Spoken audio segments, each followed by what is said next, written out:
In recent years, there's been a spike in this phenomenon that is called prepping. There's even a TV show that ran for a while called Doomsday Preppers, showing various individuals who were prepping for a major catastrophe and had gone to extreme measures to ensure their survival. In popular mainstream media, prepping is often depicted as tinfoil hat-wearing nutjobs who are preparing for the end of the world. So, what is prepping and what are preppers?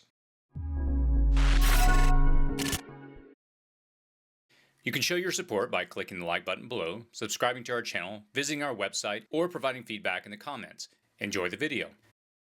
In a nutshell, prepping is simply preparing for the future. Technically, everyone is a prepper. We all prepare for life. It's just a matter of the degree to which you prepare. If you buy insurance, you're prepping. If you stock your cabinets and refrigerator with food, you're prepping. Being someone that classifies yourself as a prepper is just being a little more prepared than most people for the eventualities of life. And what eventualities are we talking about? Well, we'll get into this more in the video. So why the recent spike in this phenomenon and this culture of prepping? In America, we've witnessed several things in the last several years that have shaken individuals.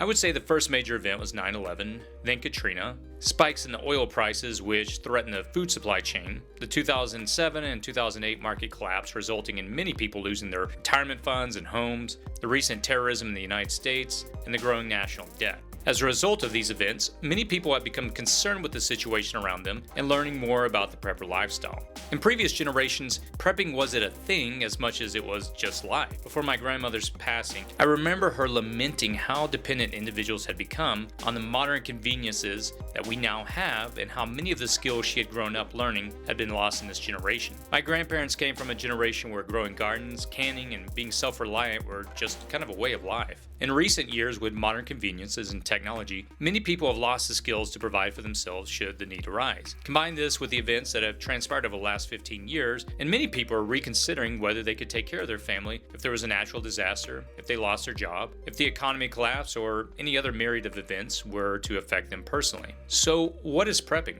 As mentioned earlier, prepping is simply preparing for the future. This is not a lifestyle that is unique to individuals that call themselves preppers. Everyone at some level is technically a prepper. People invest in retirement funds, purchase insurance, eat healthy, and exercise to ensure they will live a long life. People naturally prep for the future. The question then becomes, to what degree of a prepper are you? People that identify specifically as a prepper typically go beyond the average person in preparing for the future, which usually involves three primary things: acquiring supplies that would enable survival if a catastrophe impacted a nation or area, gaining survival skills, building relationships with others that consider themselves preppers. It boils down to having the ability to take care of yourself. FEMA, the government agency, recommends that families have at least a 3-day survival kit. A few years ago, I took a CERT course through my local fire department. It's a course that I think everyone should seriously consider. Our instructor, a fire marshal, recommended that everyone at a minimum have a 2-week supply of food and water on hand. While this was by no means a course on prepping, it was fascinating to see that even a local government official communicated very clearly to us that people should position themselves to take care of themselves if an earthquake hit our area. This is the prepper mindset, being prepared. So then what is prepping? Prepping is the attitude of learning to take care of yourself and your family and helping those in your community. There was a time in our country when this was just considered common sense, but it's now considered fringe. Obviously, like anything, it can be taken to extremes. While I would never judge anyone based on how far they will go with this lifestyle, I tend to approach most things in life with a bit of moderation. So now that we've covered what prepping is, who are the people that participate in this lifestyle? So what is a prepper? If you were to put 100 people in a room that call themselves preppers and ask what constitutes a prepper, you'd probably get quite a lot of different answers, but yet you'd probably hear many of the same common core traits. The bottom line is that preppers are individuals that prepare for whatever life may throw at them in the future, whether that be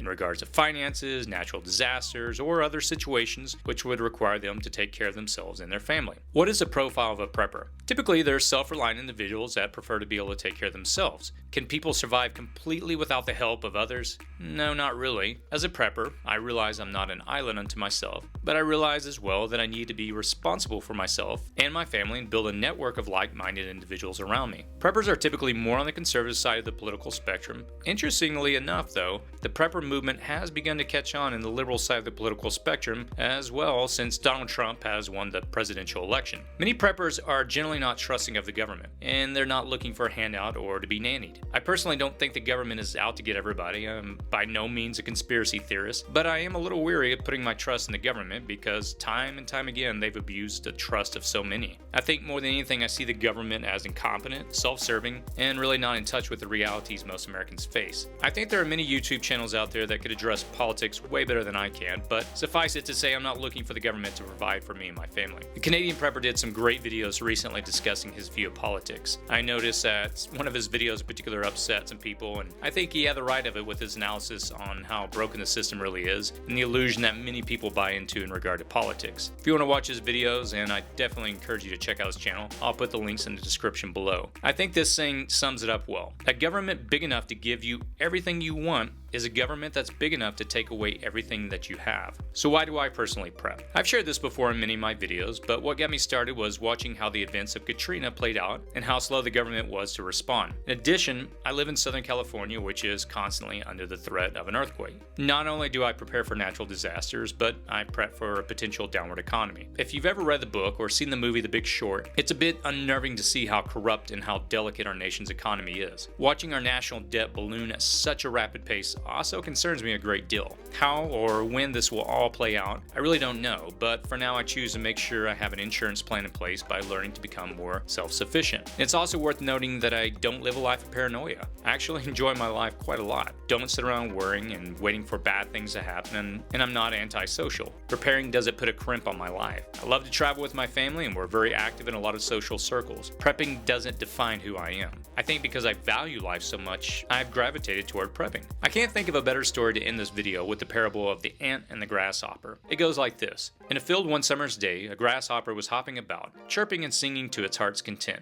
An ant passed by, bearing along with great toil an ear of corn he was taking to the nest. "Why not come and chat with me," said the grasshopper, "instead of toiling and moiling in that way? I'm helping to lay up food for the winter," said the ant, "and recommend you do the same." "Why bother about winter," said the grasshopper. "We have plenty of food at present." But the ant went on its own way and continued its toil. When the winter came, the grasshopper had no food and found itself dying of hunger, while it saw the ants distributing every day corn and grain from the stores that they had collected in summer. Then the grasshopper knew it is best to prepare for the days of necessity. I hope this video gives you a little more clarity on the subject of prepping. While I by no means am the ambassador for the prepping community, I gave this subject a lot of thought and how to communicate clearly what prepping is to me and how I will represent it on this channel. If you're new to prepping or have been a prepper all your life, I hope this video will give you a little more thought on how you view prepping and will prepare for the future. As always, be safe out there.